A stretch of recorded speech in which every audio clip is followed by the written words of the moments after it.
Perjalanan pendidikan nasional tidak terlepas dari salah satu tokoh ini, ya, Ki Hajar Dewantara.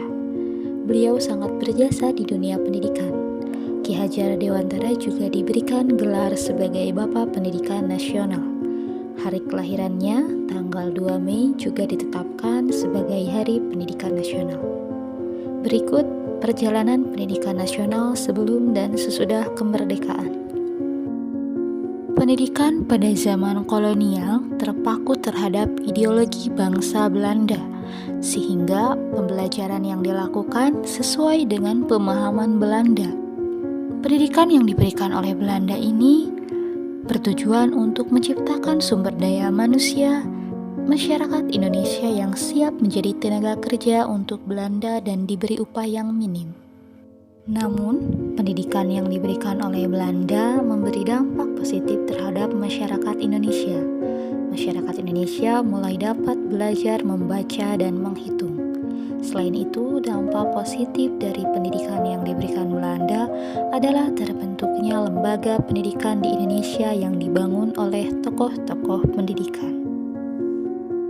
Setelah kemerdekaan Indonesia membentuk Panitia Penyelidik Pengajaran Republik Indonesia yang beranggotakan 52 orang. Panitia ini bertugas untuk meninjau masalah pendidikan dan pengajaran kanak-kanak dari tingkat taman kanak-kanak hingga perguruan tinggi.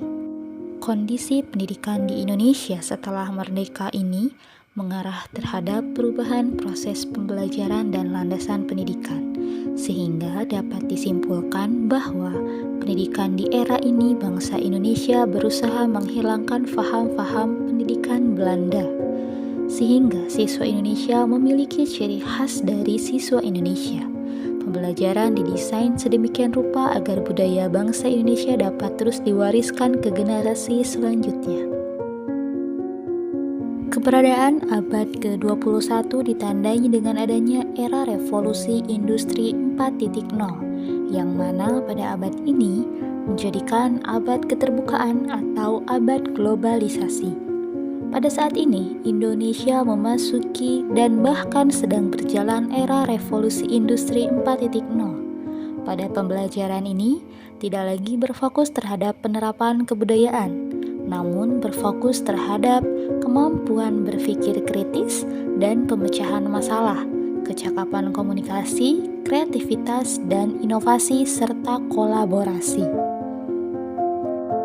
Pada zaman ini, teknologi merupakan sarana utama dalam pelaksanaan proses pembelajaran.